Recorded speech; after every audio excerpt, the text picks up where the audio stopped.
Thanks for coming to this event tonight. My name is G.B. How many of you can speak English? And I cannot ask the same question in Italian. I hope that the translation will work for you. I would like to thank Silvia Spiocchi and Scuola del Politecnico Design for inviting me here. It's my first time in Milano, and I'm very happy to be here. I've heard a lot of things about Milan being the center of design in Italy, also in Europe. I love Italian culture. I'm very happy to be here. So I would like to give a brief introduction about my life. I was born in Korea, and that's me in the picture with my grandparents. This is a very traditional festivity in Korea. When the child reaches 1 year, the whole family makes a big party. And I was born in Korea when the time in Korea was very difficult economically because Korea was recovering from the Korean War and the country was very poor, and not many people saw a bright future that Korea had. So my grandparents, who were quite adventurers, who moved from North Korea to South Korea, decided to try a new life in a completely different country. And that's when he took the whole family and moved to Brazil. I grew up a big part of my childhood in Brazil. I studied high school, and it was really a truly crazy experience for me because when I was in Korea until I was 10 years old, I had never seen a Western person in my life. I had never tasted Western food. I never heard Western language. It was a very closed country at the time. So going to Brazil was almost like going to a different planet. I didn't know a different world existed. There also I got in touch with a lot of Italian culture. There's a big immigration population of Italian in São Paulo. And so growing up, I got exposed to a lot of Italian food. I had lots of friends with Italian descent. So it was a really fascinating place to be exposed to all different cultures. I finished my high school and I wanted to study art.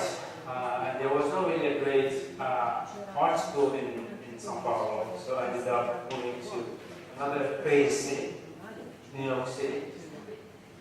I studied at Parsons School of Design, and my first goal was to study fine arts.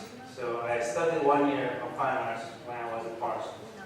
And quickly I realized that I didn't really like the education of fine arts at the school because it was very abstract and theoretical. It wasn't really practical. There were lots of discussions about theory of art, but there was really not much innovation and experimentation. It was very conservative, the approach at the school. Also, I saw that a lot of fine art students who graduated from the program ended up struggling financially because they couldn't find the jobs with the fine arts degree. So a lot of them ended up becoming waiters or construction workers. And the school was very expensive, and my parents were not really rich. So I really wanted to find a good way to make money after I graduated. Having fine arts degree did not help me, so I had to really think about what I could study in order to make my living, and that's when I switched to graphic design.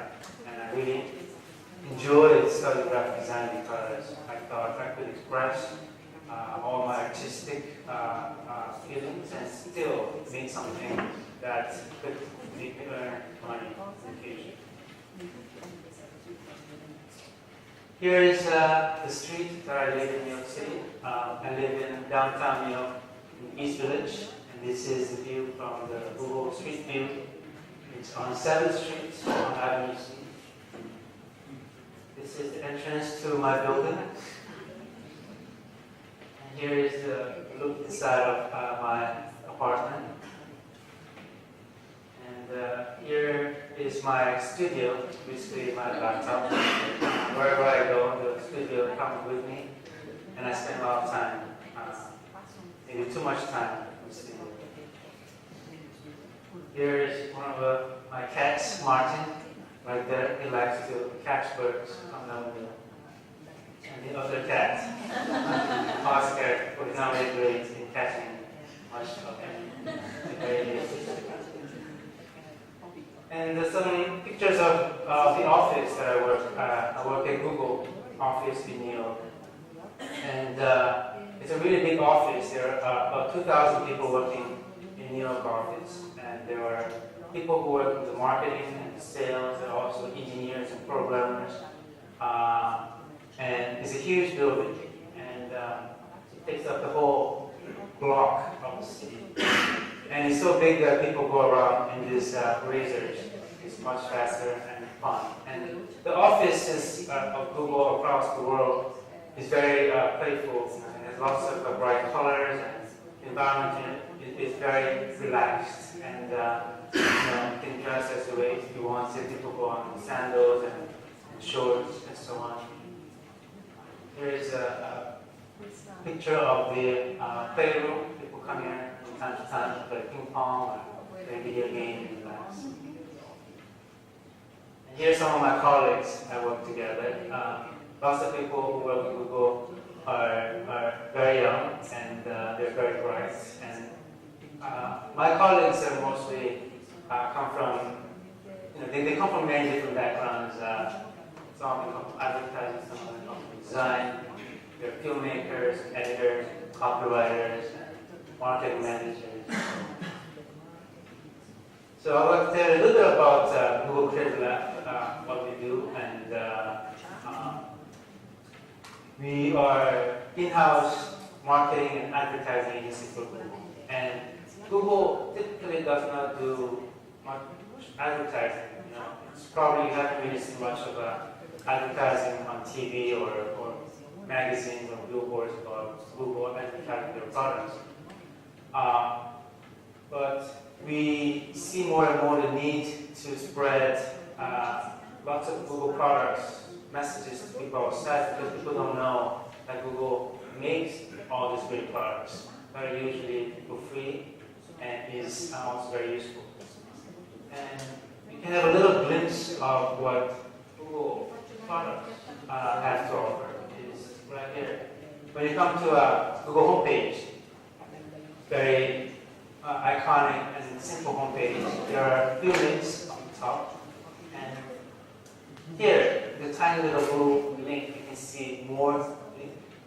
When you click on it, there's a scroll down menu, and you can see some of the things. It has books and finance and translate. And at the very bottom, you can see another link called Even More. And when you click on Even More, then you get to see some of the products that the Google offer. And there are lots of different products ranging from blog search, Chrome, desktop, Earth, Book 411, sites, Orchid, and the list goes on and on. The new product gets added very often, and within this new product there are also lots of new features that gets added. And yet, most of the people around the world perceive Google as mainly a search engine, and also as trying to use Gmail or Google Maps or Earth, but people miss out on all these products that are free and useful.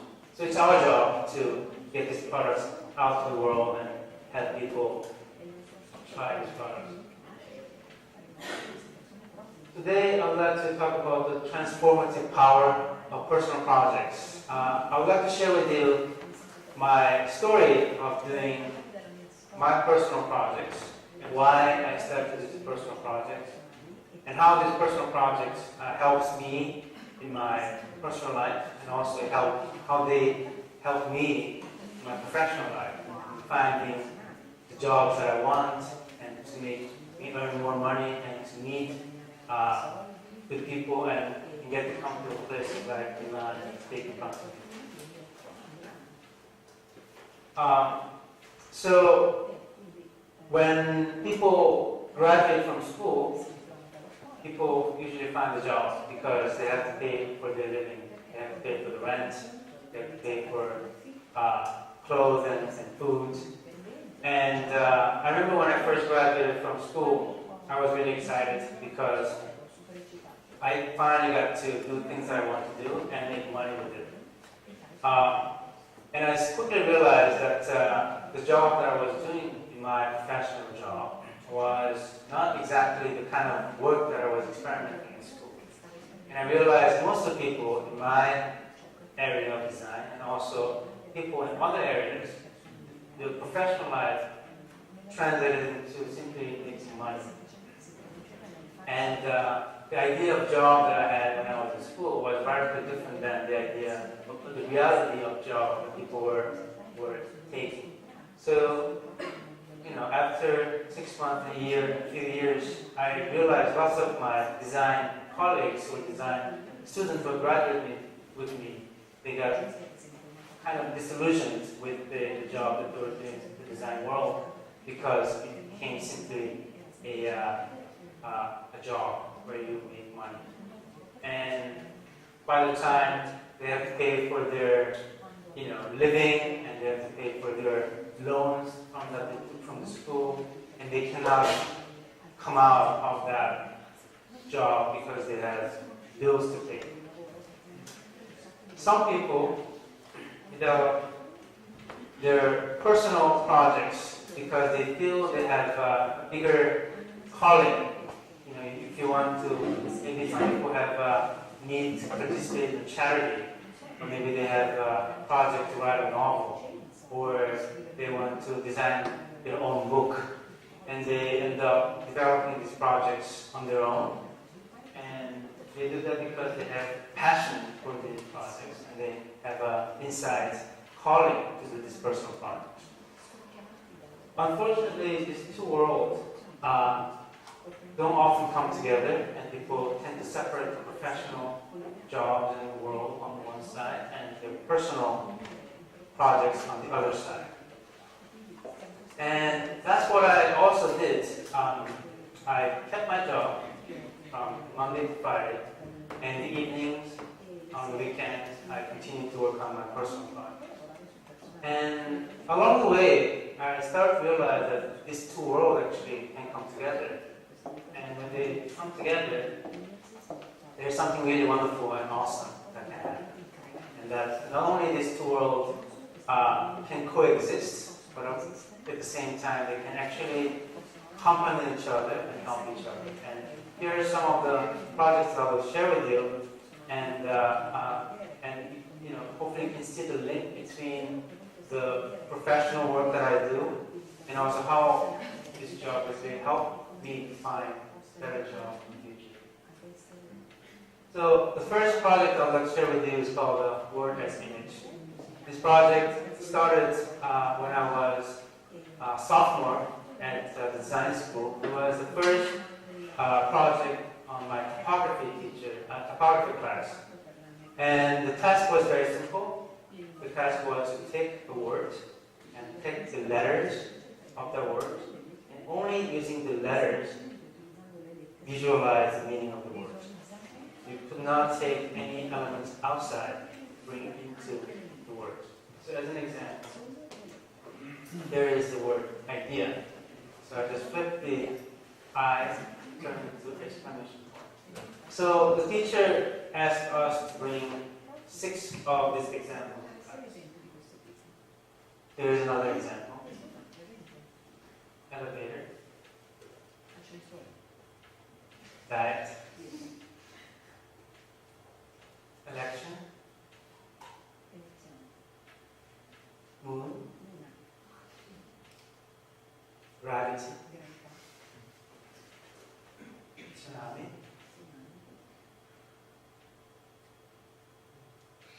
Bill. Clock.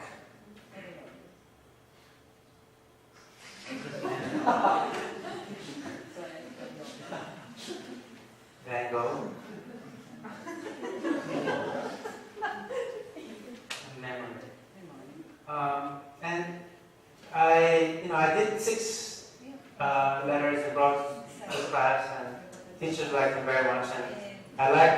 challenge so much because it's really a challenging thing it's like a game, it's like a puzzle.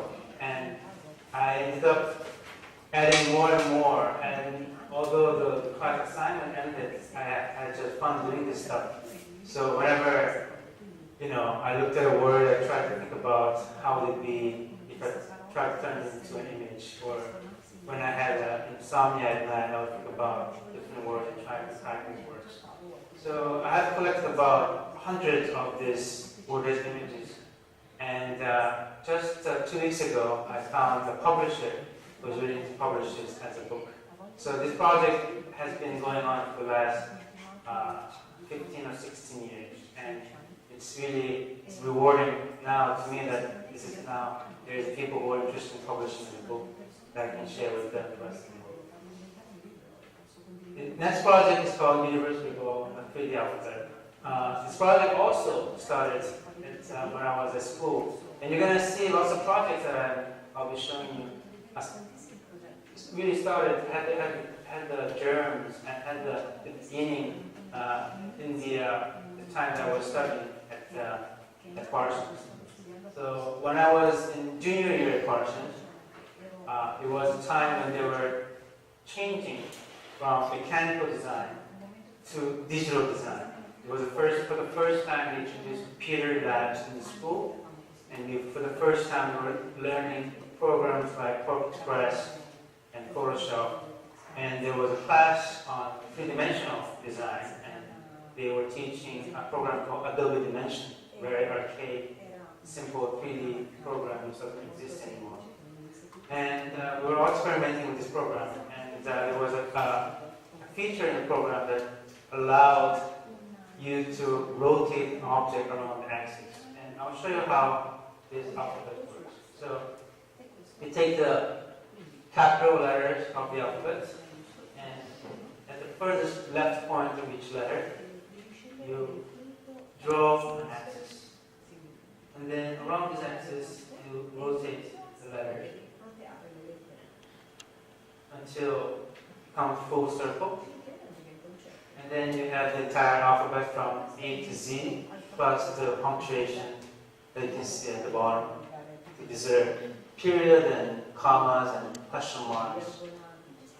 And now these letters, because they're three-dimensional, can be rotated in different angles. We can set in motion. They can build as furniture pieces, buildings, or candies. And it also offers different ways to experiment with the reading and writing. It offers the way you can stack the letters. You can now read the letter from right to left or left to right, or set in motion and so on. So here is, so I started to experiment with different phrases with these letters. So here is a phrase that I would like to ask you if you can read it.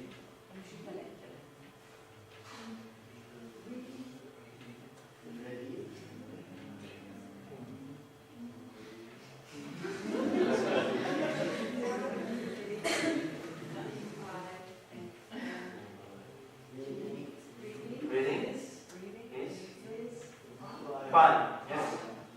Reading is fun. That's right. And it's really interesting. I don't think it's. I've shown this letters to lots of people, and especially children have really easy time learning these letters right away, because I think their mind is not as conditioned as adults' minds. So children tend to practice really quickly. Here is a nursery rhyme called Humpty Dumpty. So we had Humpty Dumpty sat on a wall. Humpty Dumpty had a great fall. All the king's horses, all the king's men couldn't put Humpty together again. Here is a palindrome. Palindromes are kinds of words or phrases that you can read in both directions, left to right or right to left, and it reads the same way. So here it says, I saw, I was I. I saw was what? I saw was So I was experimenting also with the nature of language, of how you can read in both directions, and experimenting with left to right, right to left, up to bottom, bottom to top. There is a wake up, and the whole city is built with the letters, and each element on the city can be read. So you have casino, hotel, taxi, generators, and you have robots, and each part of the robots is also spelled like arm and legs, and so on and on. So this took me about 3 months because I didn't really use the 3D program to light it. I just built an Illustrator and used the Photoshop to create shadow for each object. So it's kind of a stupid way to build a 9 circle numbers. While you're waiting here to solve the website, and this is what this project is about. So this project started when I was working at an ad agency, and there were lots of time at the agency that was free. There were some times in the afternoon that I had nothing to do, so I just decided to create a new project for myself to keep my mind busy. And our number, the Arabic numbers, are comprised of these symbols, and these are abstract symbols that have absolutely no meaning. Which means if one day we decided to substitute these symbols to other symbols like these, the system will still work because it relies on you memorizing the shape of the symbol. So I want to create a completely different way of creating a system for numbers. So instead of relying on memorizing the abstract shape, I want to create a number system which is based on counting the elements. So here's how it works. So I created a grid of 9 circles, and all you have to do is to fill the element within that grid of 9 circles. So when there's a 1, fill circle becomes 1, 2, 3, 4, 5, 6, 7, 8, 9. This is based on decimal system, so it works as increment of tens. And so let's see, this is 8, that's 9, and that's 10. So whenever there is a new decimal that gets added, new 0 that gets added, there's another layer of 9 grid circle that gets added. So what number do you think that is? 100. Right? So it's logical. You don't have to memorize it. That is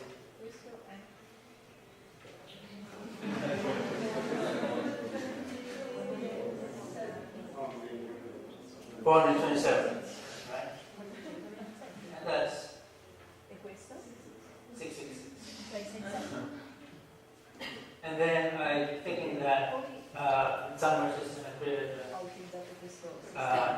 calendar. So we're so used to looking at calendar with dollar numbers, I thought having a calendar with this colorful circular number would brighten the day a little bit more. That's January, February, March, July, and so on.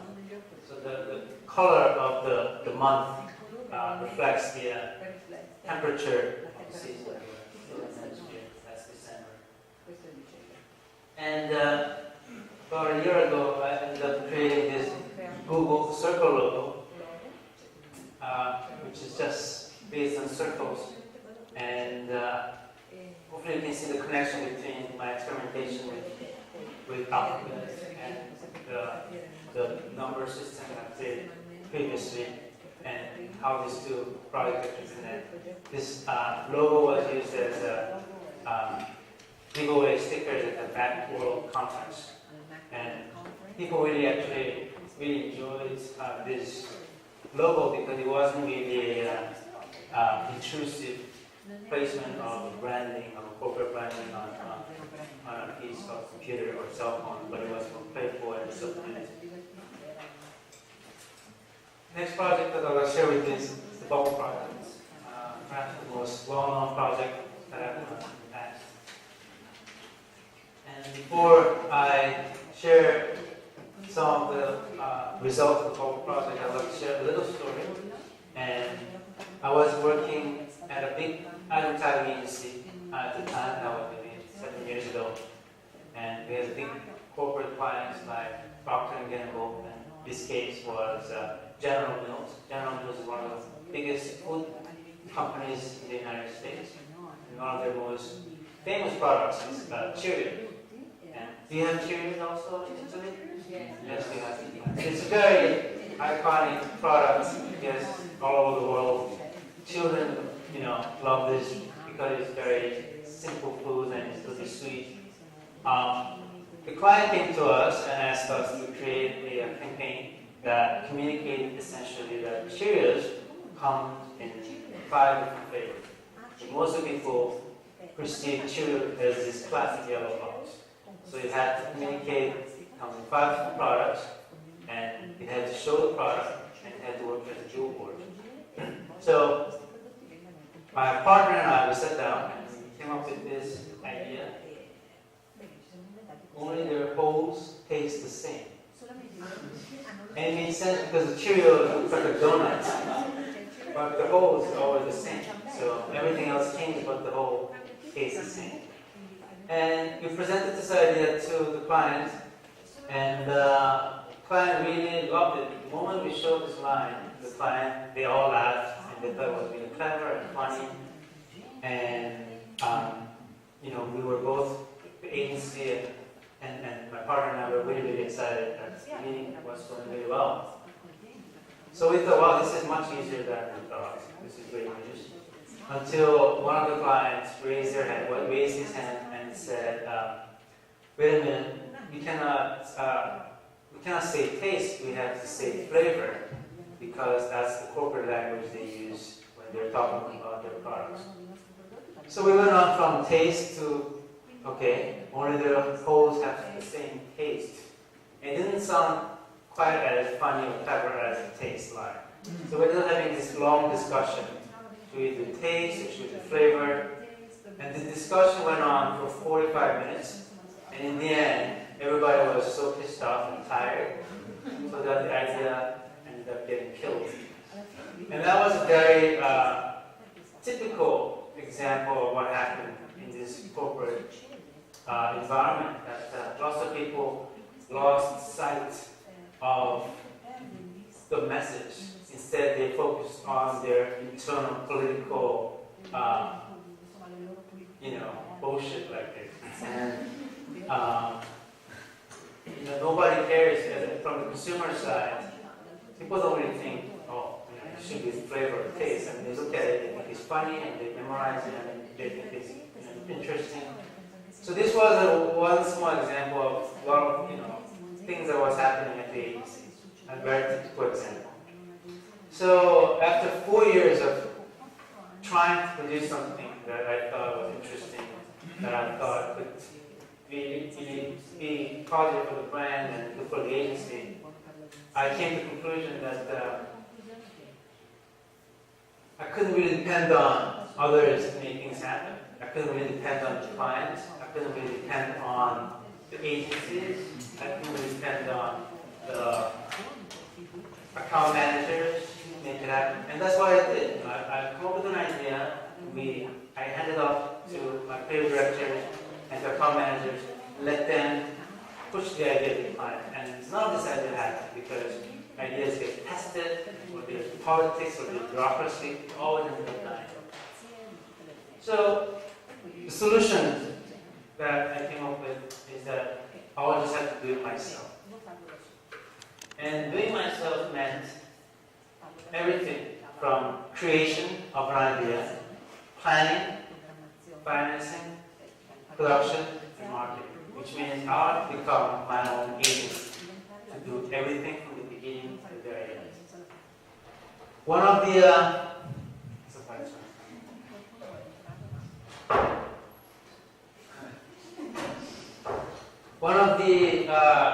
other frustrating aspects of working in the agency was that seeing the ads that were getting produced from the agency that was filling each square of the city that I was living in. I live in a big city, and everywhere you go, there's some form of advertising. On the wall, on the street, on the sky, everywhere there's ads.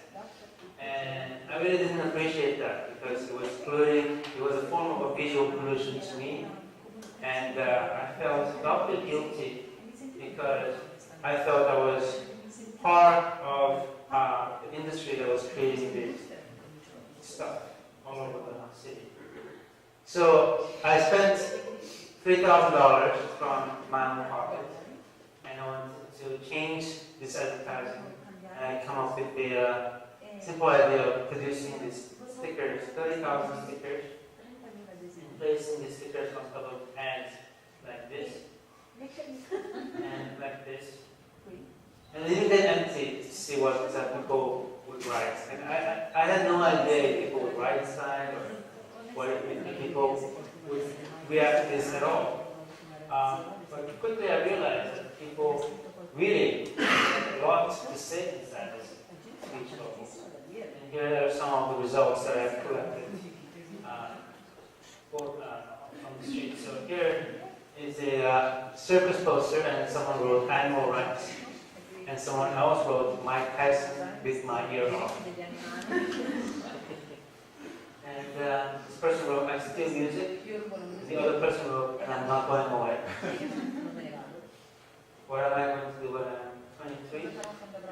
Donna Karen hat. I wish.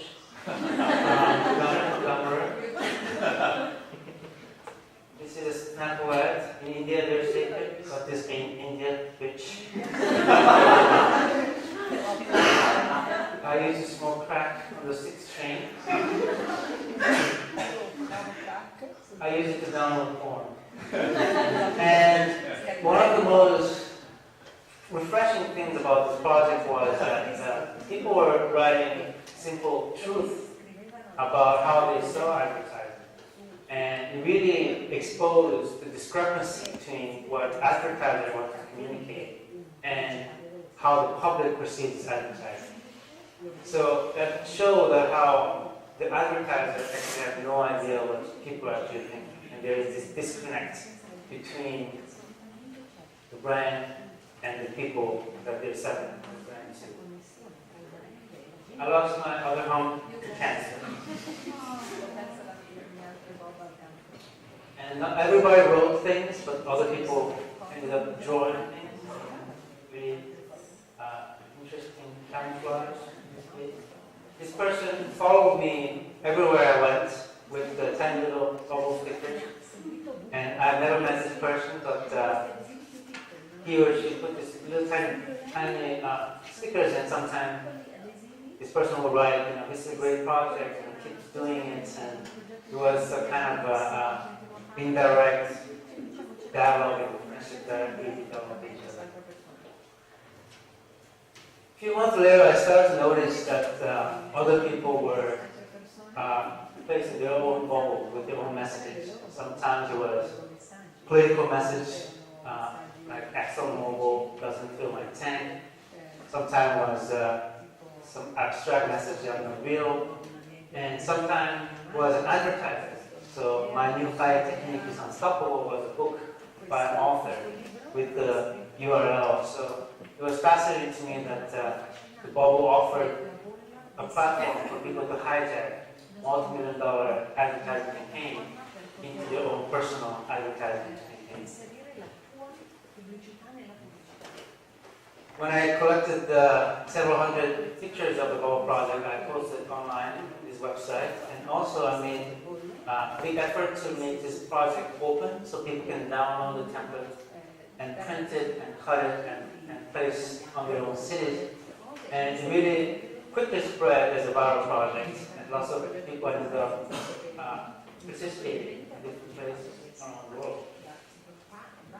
But what really changed the outcome of this project, and also it changed my life in a drastic way, was this one single post in the boingboing.net.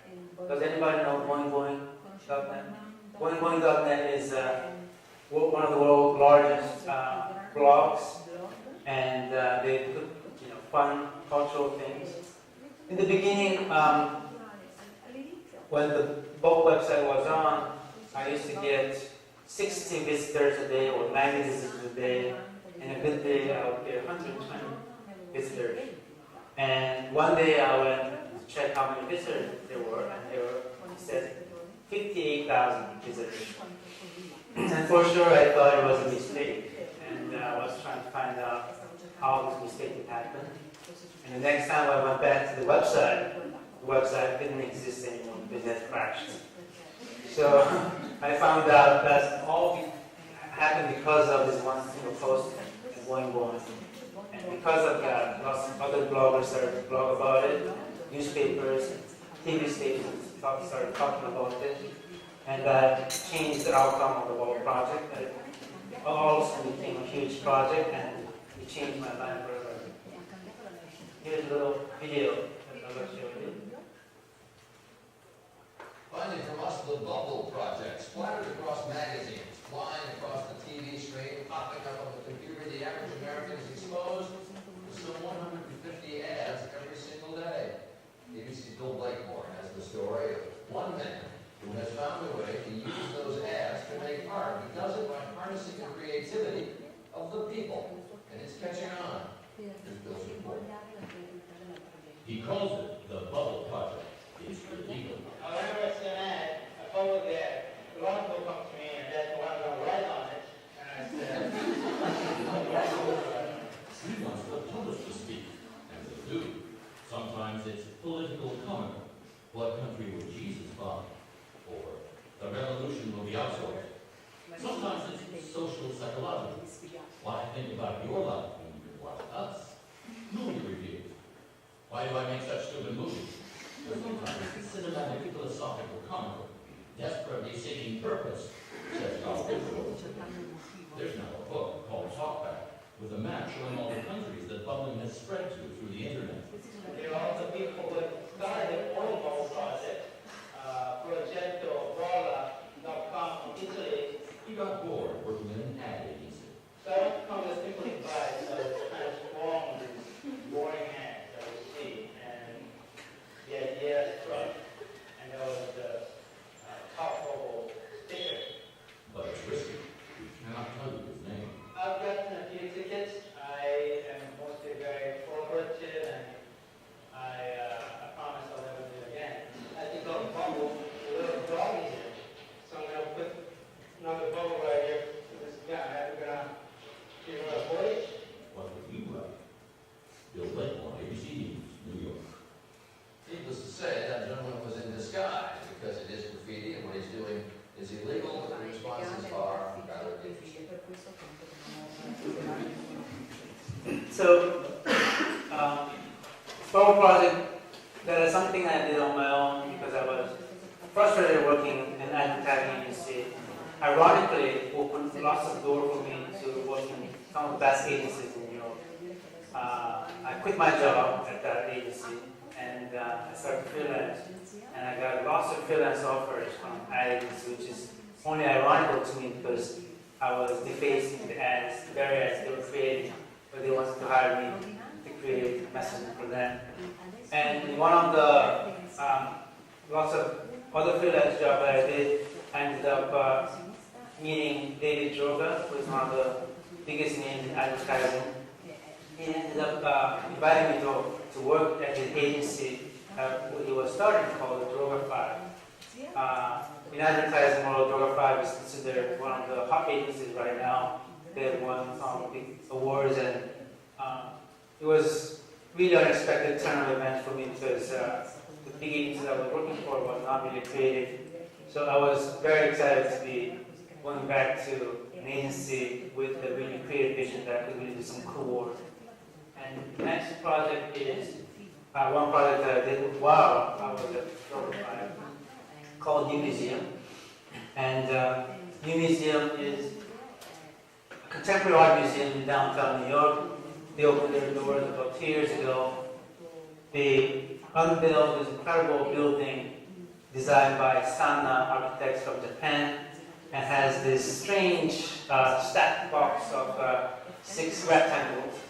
And they asked several agencies in New York to pitch an idea for the launch of the museum, and they came to us.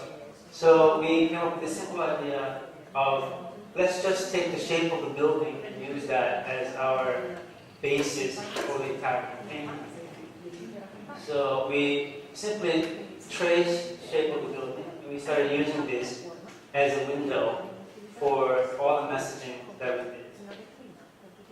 So for instance, we took wall posting and we did the die-cut posters, and we just plastered on top of existing posters. So the boring ads that you see now all of a sudden became a little more interesting because it became this strange abstract shape. And that was sort of the idea that we thought that the museum serves, which is showing the reality through the lens of museum, and through those lenses of museum, that reality becomes interesting.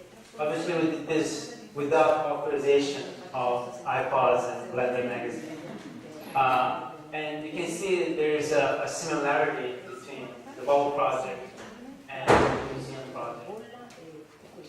We also created these stickers that create a false sense of space on the wall. This is a subway station advertisement of the museum. Something like this.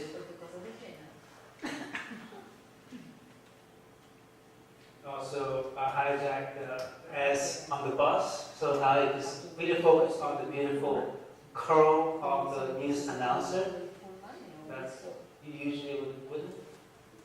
We also made bicycles like this and locked them all over New York City. It was fascinating to see people's reaction. He's really puzzled by this bicycle. I think that's really a magical moment that when someone is really looking at something and wondering, and if I was part of creating a message that made somebody think.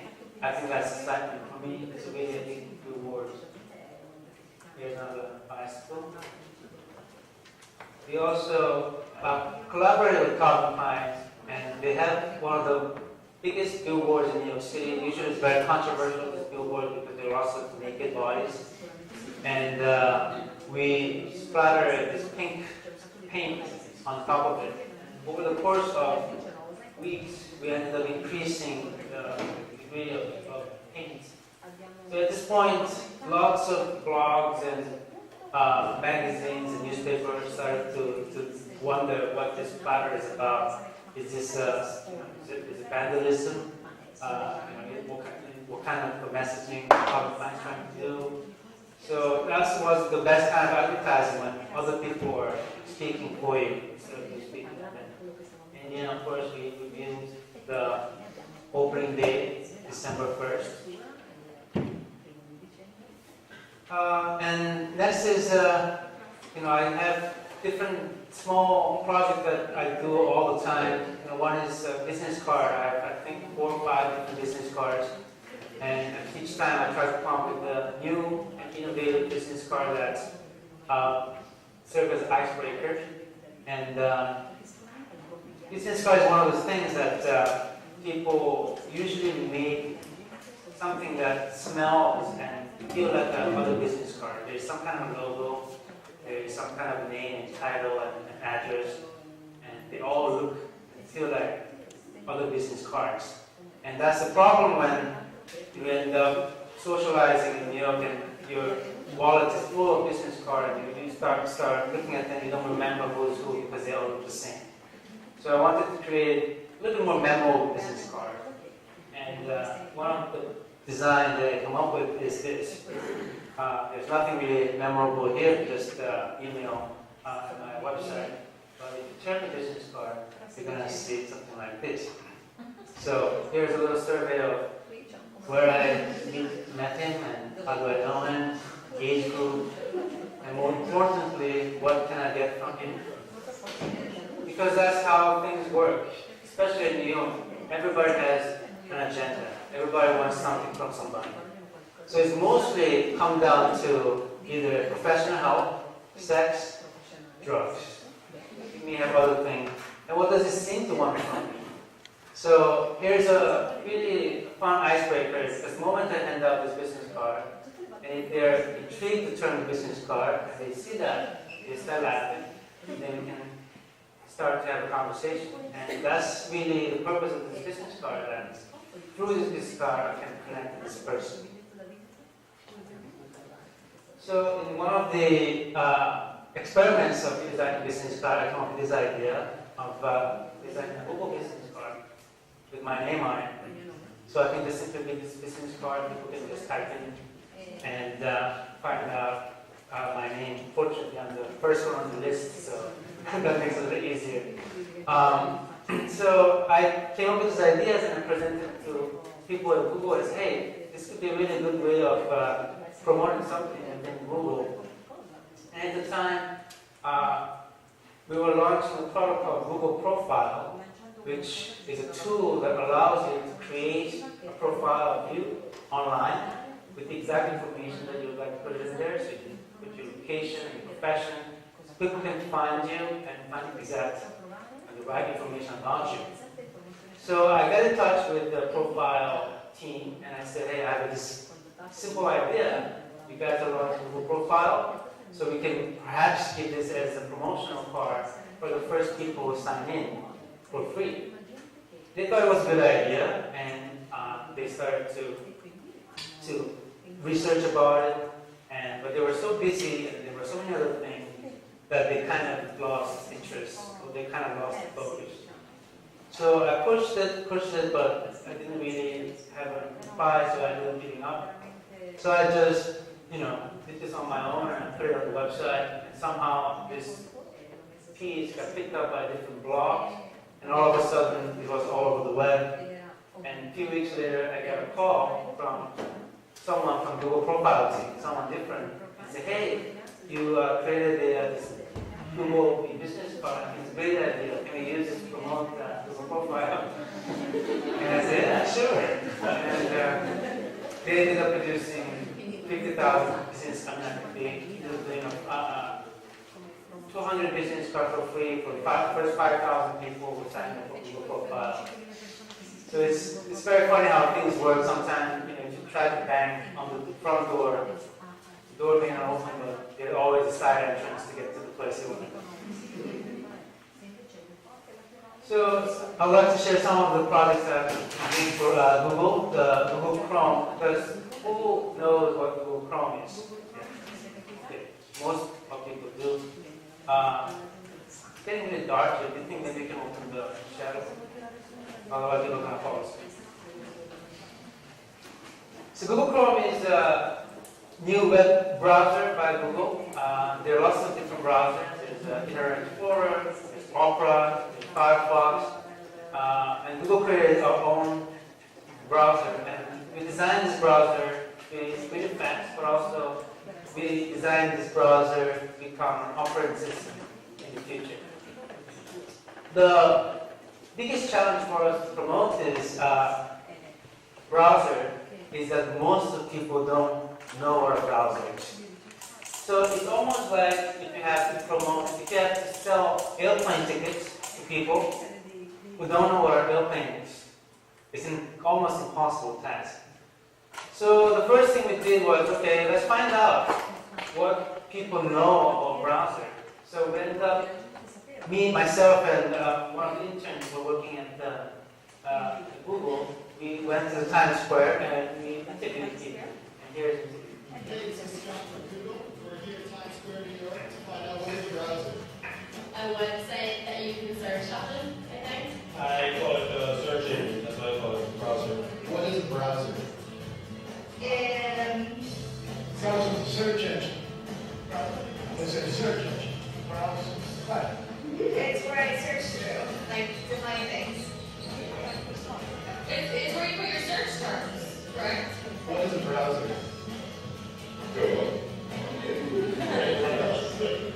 Browser where you use to look at internet web pages.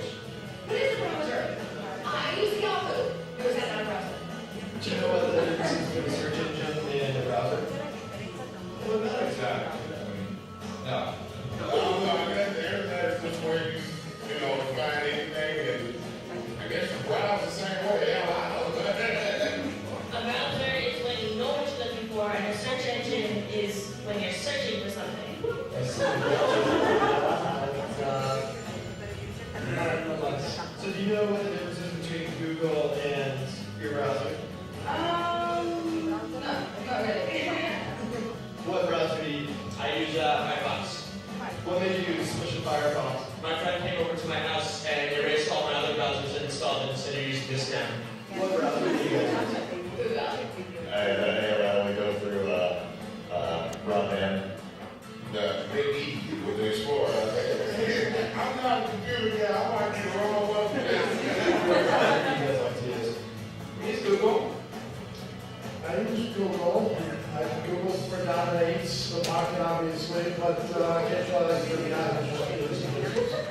Yeah, I use Internet Explorer and Mozilla Firefox. Oh, is that your internet browser? Help? CHROME? No. No, I have not. Have you heard of Google's Chrome browser? No. Should I use it? Have you heard of Google's Chrome browser? Chrome browser. No way. So less than 8% of people who were interviewed knew what a browser was. That was a really striking finding for us. And as we started to think about ideas for browser campaign, we did this video and this went online, and surprisingly this video got lots of hits on YouTube. I think now there's like 600 or 700 views. And we also realized other people around the world started to do their own version of what is a browser video. So there was a version in Russia and Lithuania and Rotterdam. And it was something really unexpected. We never reached out to people to start this campaign, but this small idea that we did in the afternoon became kind of also a way to promote awareness about browsers. But nonetheless, we ended up doing several different campaigns from Google Chrome, and there is a campaign that's happening right now that was done by an agency called VTH. But here is one campaign we did about a year ago of Chrome Shorts. We invited 12 different animators and artists to create a video about a browser. So that was the only brief we gave to them. Just make a video about a browser. Doesn't have to explain what it is. Just do something fun and cool that you think is interesting. So here is a video that was created by wonderful illustrator Krista Beeman.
So this got lots of hits on YouTube, obviously, and people love watching it. And through this engaging, fun video, people got to know a little bit about what a browser is. And hopefully, we'll also try to download favorite places on Google Maps is also another project that we worked on about a year ago.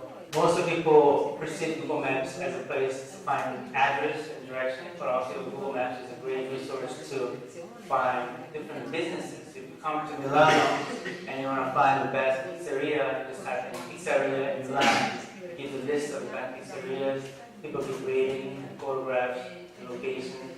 So it works like Yellow Pages for Yelp. And we wanted to promote this feature of Google Maps. And And so we took the iconic Google Maps pin and custom designed this pin, and also invited hundreds of experts in different cities for them to create their own favorite places on Google Maps. So we invited people like Yo-Yo Ma, world.Born, Moby, Paulo Coelho, and so on, Tony Hawk. And from all over the world, they created their custom favorite places maps. So here's an example. We are Bloomberg from New York, and here you can see his favorite place, and he also tells a story about why he likes this place. And he goes back to his early days when he used to date a young girl, and he would be there, and like to go there. We also created this three-dimensional maps, pins to put on real places outside of business. And this was San Francisco, place next to restaurants and bars. And this was done by Mayor of San Francisco Museum. And it was a huge success. People love these 3D pins, and business wants to have these 3D pins. And we learned there's something really interesting about placing a virtual element in a real environment. So there's a mash up between virtual and real, or something really intriguing, and people really love it. And I think doing this project ended up influencing me somehow. Doing this personal project called Duchamp Reloaded, which is also displacing an object.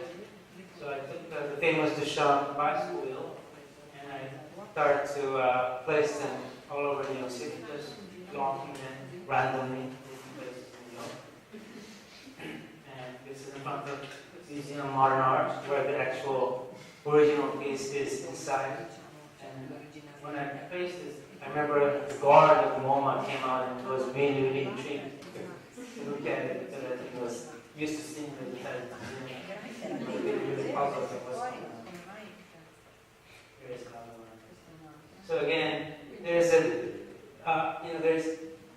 a correct relationship between the professional project and the personal projects, and I see them being really part of one creative process. I don't really separate these two worlds. I try to really combine them as much as possible. Something like that was out of here 2 years ago. Oh, really? Exactly the same. The show? That's funny. I love to see that. That wasn't me. Oh, really? That's funny. So, I want to speak a little bit of the power of personal project. That's, not only the individual is tapping into the individual like me or tapping into the personal project, but companies like Google and 3M are tapping into the power of personal projects, because they realize that really innovative and passionate projects come out of people's personal passion. So at Google, we have a project for Google is a 20% policy. Anybody know anything about 20% policy?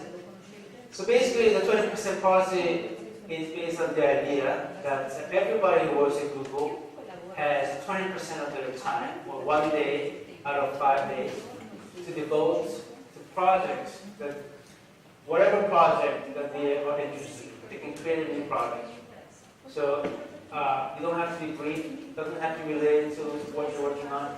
You can create your own project as long as it's related to Google. So out of this 20% policy, some of the best innovative products came out. For instance, Gmail, Google News, or our social platform for Orchid, which is huge in Brazil and India, came out as part of this 20% project. So, and we believe that up to 50% of innovation at Google comes out of this 20% project. So you can see the importance of tapping into this personal projects. And there's a whole system within Google where you can post your ideas and people can respond it and people can improve it, and also it helps you to connect to the right people. So you find a marketing person that can connect to the engineer and create these projects together. There's also at 3M, a big company, a 15% rule, very much similar way to Google. They give 15% of their time their employees to create the project. And there are also individual designers like Stefan Zagmeister who take 1 year sabbatical after every 7 years. And he gave a talk about sabbatical. And he really says that this 1 year is actually not a waste of time, or he's not in taking a vacation. After 7 years of working, he feels that things get used to, he get used to doing the same thing, and he, this 1 year of time off, he really refreshes his thinking. And his last time that he took off in Bali, he experimented doing furniture design, something that he has never done before. So he has a whole new area of creativity that he can explore that he had never thought about before. That only could happen through this time off, investing in his personal project. So about 10 years ago, that's when I was finishing my school. When someone had an idea, a great idea, let's say you wrote a book or you started a project like the Bubble Project, there are a couple of ways of spreading this idea. One is talking to your friends and your colleagues, and the other idea was to mailing it to publishers or TV stations, radio stations to spread this idea. But besides those two things, there was really not much you could do. And really, you were cut off from the mainstream media, like television, radio, and print media, because the only way to get to them was either through money or through influence. If you didn't have these two things, you were pretty much cut off, and you were kind of isolated. And that's what the reality 10 years ago.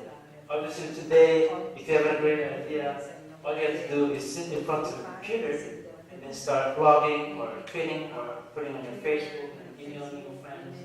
And if an idea is great, eventually this idea gets spread to more and more people. And that's why I really believe in that the democratization of an idea.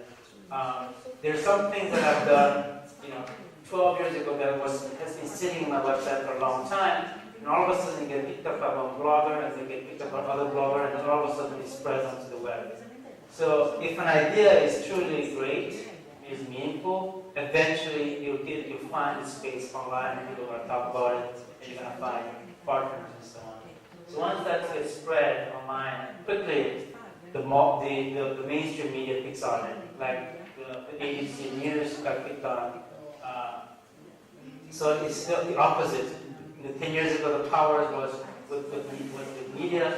Now there was reverse of power from mainstream media to individual person.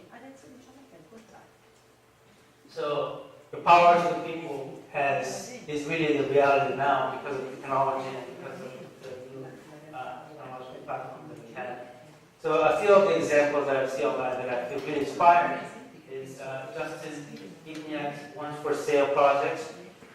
He started this project with his girlfriend where he started drawing things that he wanted and people buy for the price of it. So like he wanted to have a dinner at Noble, which cost, $200, and the price of the drawing is $200, and people buy it. So he wants to go to Las Vegas, and he draws a drawing of Las Vegas from the airplane window, and the ticket costs, $155. That's the price of the drawing. And there's a sneakers and Advils and rent of his apartment, which is $1,850. An iPod, and people pay the price of the object because it's interesting project. And he has gotten hundreds of things, of the things that he wanted, from slice of pizza to the rent of his apartment. And he started to do now another project called Needs for One. So he worked with charities that need something, so he draws something for the charity, and people buy that drawing for the amount. So he's trying to do some good for the society, not only himself. Rob Davis is doing something cool everyday project. For this designer, create this project that he will make something cool one day for 365 days. So he really did it. And here's some of the collections of stuff that he has done for the whole year. For every day he did something cool, which I think is a really wonderful challenge, you know. So it's something, and this got picked up by lots of bloggers because it's such a simple idea, and really you can see his passion and his energy to do something really interesting for the whole year. So what makes it also so easy for today for designers like me and yourself is that we have so many different tools that we didn't have before, like 10 years ago. You know, and a lot of these tools are free and open, and there are lots of people who are building these tools for free just for the sake of doing it. So, you know, we have Twitter and Facebooks, and we have, you know, all different kinds of 3D programs and processing and all kinds of stuff that the people are doing and making accessible for everybody. And all we have to do is use this tool to spread our ideas. And many of these tools are also offered by Google. And you know, we have SketchUp, and we have Chrome that is also open source that you can create different applications. And Google came out of this idea of how can we showcase some of the most innovative and creative projects that people all around the world are doing using Google products and Google tools. So if you have a chance, you can go visit world..Born. You can see some of the collections of people who have done using Google tools. And search stories. This is the last project from Google that I'd like to share with you. It's the first television commercial that Google has created. And the interesting story behind this is that Google has never done television commercial, and for Google to do the first Super Bowl commercial was a huge deal. And this, well, I'm going to first show you and I'm going to tell you the story later.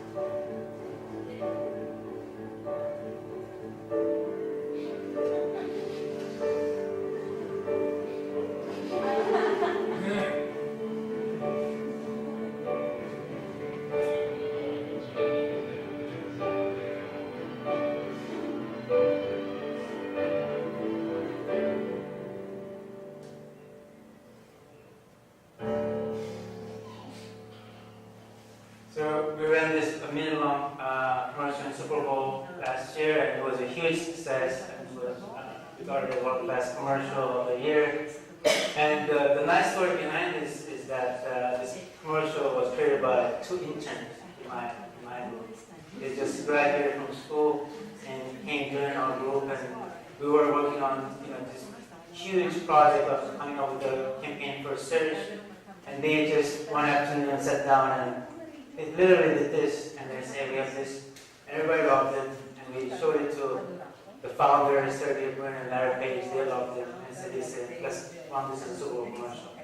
And that's, the power of great ideas that can come from anywhere, and when an idea is great, it doesn't matter where it comes from. So following the huge success of this search story, we ended up creating search story video creator. That is available online. You can go to youtube.com/search story. And it actually is a very simple tool that allows anybody to create search story video. So here's a little video to promote that tool.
then you select the music, and then you process, and then you just place a video that you can upload on YouTube. And we've gotten over 100,000 submissions in the last month.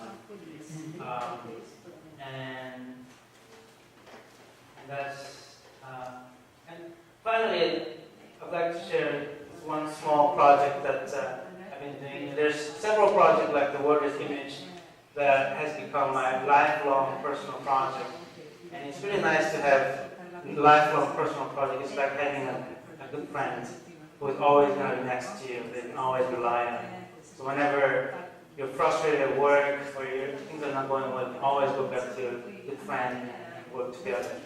This is how it feels like doing this lifelong project. So the World Trade Center Local Preservation Project started after 9/11, when the Twin Towers were destroyed. I started to notice lots of logos containing the World Trade Center. This sort of a typical skyline logo. I bet you also probably have in Milan, they have this skyline logos, and usually they're done by small companies like movers and laundromats. And there was really something sad, but also something really happy about seeing these World Trade Centers that they were gone, but somehow they got preserved in these logos. So I wanted to preserve these logos, and there were so many of them by photographing them. So I collected 100 of these logos and I put it into the website and made an open project for other people to submit their photos, and it became kind of another great thing about this. It became kind of a game for me. So whenever I'm on the streets in New York, I'm looking for these logos with the World Trade Center. So it becomes like a game that almost like I'm finding Easter egg. So it's a fun experience every time I go to the streets of New York because I'm looking for these logos. And that's what's so enjoyable of having a personal project, because it also becomes a game. So 5 things I've learned thus far in personal project is that professional and personal project can complement each other, as you can see it on the example. That not only they complement each other, but also doing personal projects has helped me tremendously in finding new jobs that I want to find in the professional world. Like the job at Droga5 and the job at Google would not have been possible if I did not do my personal project. Good things happen when I'm having fun with my project. I think fun is a really important aspect of doing projects. Whenever I feel like I'm not having fun with the project, there's something really wrong, so I try to drop everything and really try to start fresh and try to have fun with it, because good things usually happen. We talk about platforms all the time when I'm working in Google, and platforms are powerful and scalable. Is providing opportunity for people to participate and for people to say what they have to say and creating a platform. Twitter is a platform, Facebook is a platform, and the Bubble Project is a platform. Search Story, Video Creator is a platform. Are really powerful and scalable. Sharing is rewarding.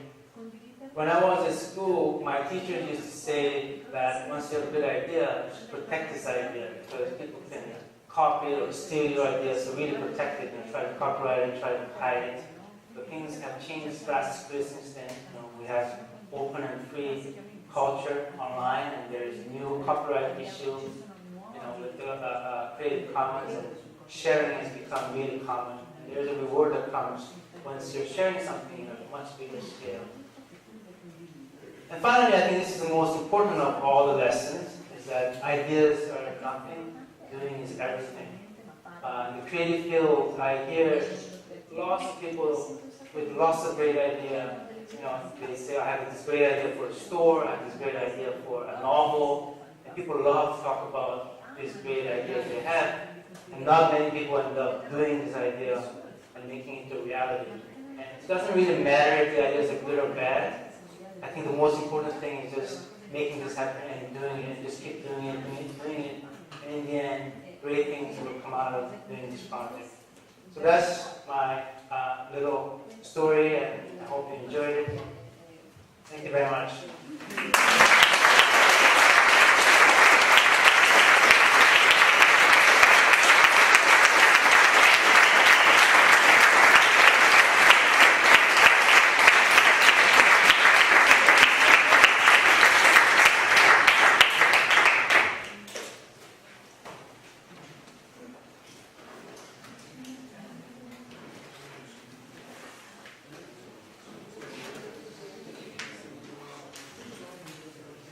Thank you, Jim, for sharing your experience. Possiamo stare un po' delle domande, abbiamo la possibilità di scambiare qualche idea con voi.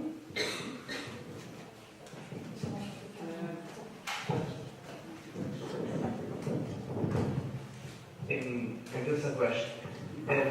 Talking about the bubble project, did you have any trouble with the law, with the police?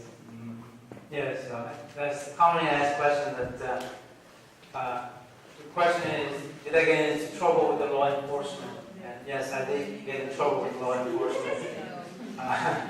It's considered vandalism and it's illegal. So I tried to be as careful as possible. I always look around at the police, but I got caught, I think about 5 times.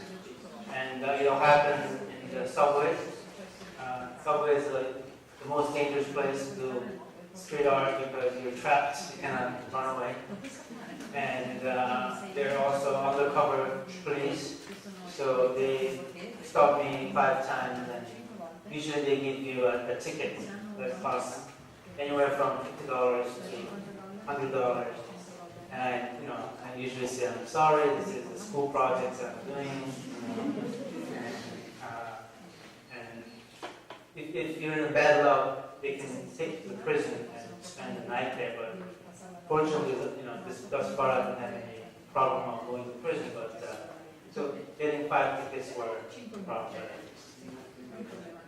But the other problem other legal problem that I faced was that I got a phone call from a media company called Van Wagner.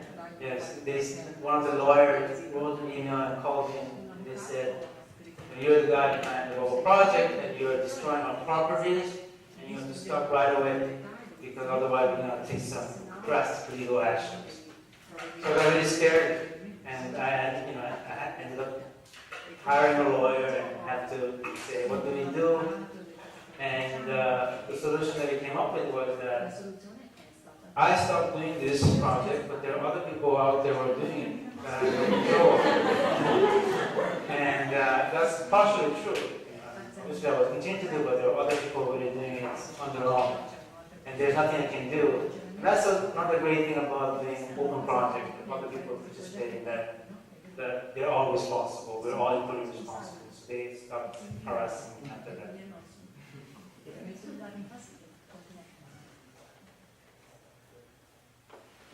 Any other questions?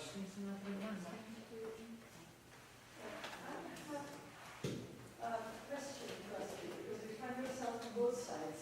You are producing advertising at the same time we're fighting against some kind of overwhelming advertising. But how do you feel comfortable on two sides? Alright, so the question is, I was producing the ads, but also still destroying people who defacing the ad. That's another question that I get asked. It's kind of hypocritical, they said. You're working in advertising agency, but you're going out there to deface the ads they create. And my belief was that the bubble stickers were not actually defacing or destroying the ads, but actually they were helping the ads. With the bubbles, people look at ads more than without the bubbles. So I thought it's really a win-win situation where the public now have an opportunity to speak up about the advertising, and also it's a win for the brand that has they get more look into their advertising, and they also have an opportunity to have dialogue with the public. So I didn't see that as negative and positive, but as a Do you think that companies now take this kind of reaction into account when they ask for new kind of advertising? well, not necessarily because of the Bubble Project, but because I think of the power of social media that has become really part of our culture now. They do not ignore what the public has to say, but people immediately tweet about it, or they create a Facebook page if they don't like something. So I think they're forced to listen to what public has to say more now than before.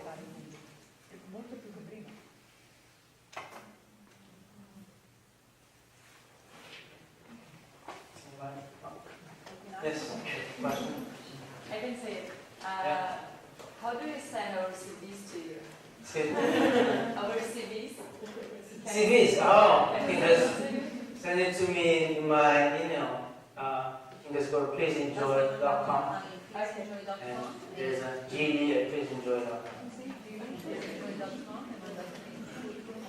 As a designer and as an author, how do you feel whenever your work overgrows the initial proportion and it starts going viral? I don't think that you always plan that the work will go along that way. How it is when it clicks? Right. Well, I never really planned in the beginning. I had no idea that the Bubble Project would grow like this, or that the Chrome short video would also spread online. So it's always a pleasant surprise when something gets picked by blogs and it gets then spread like a virus. But it made me think really about the power of internet and how power of the Twitters and the blogs have more and more on the internet and on the whole design community. And also it makes me think about really practical way, in practical sense, how I can package an idea. So naming a project is extremely important, and being able to come up with a really short paragraph to describe that project is extremely important. Because once I put something online on the website, and I want to make it easy for the bloggers to pick it up.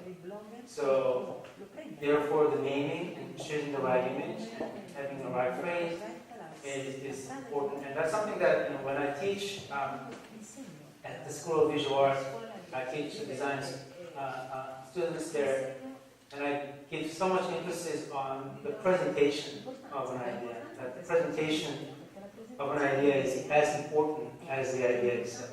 Sometimes even more important. So, designers, it's not only coming up with an idea and making things look great and having a great idea, but great designer is also a great thinker and also a great writer. You have to be able to write, a paragraph with everything which comes with a great name. So those things, when they become viral, make me think even harder. Okay, how can I package something efficiently?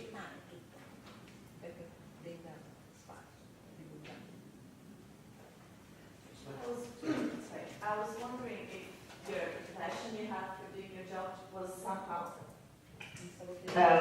somehow influenced by your teachers, or it was something that was always there? So the motivation to do my personal project was influenced by my teachers. I think the biggest motivation for me to do my personal project was frustrations and problems that I faced. So, and lots of time boredom. So the Bubble Project started as my frustration on working in an advertising agency. And the 9 Circle numbers started as a boredom of being not having enough project interesting in my life. And in part also was the struggle. Whenever I struggle, I want to solve that struggle in a creative way. So I think the biggest inspiration is the problems and frustrations. And I try to turn those problems and frustrations into something positive by creating a fun project to counterpart that negative and frustrating situation. Anybody?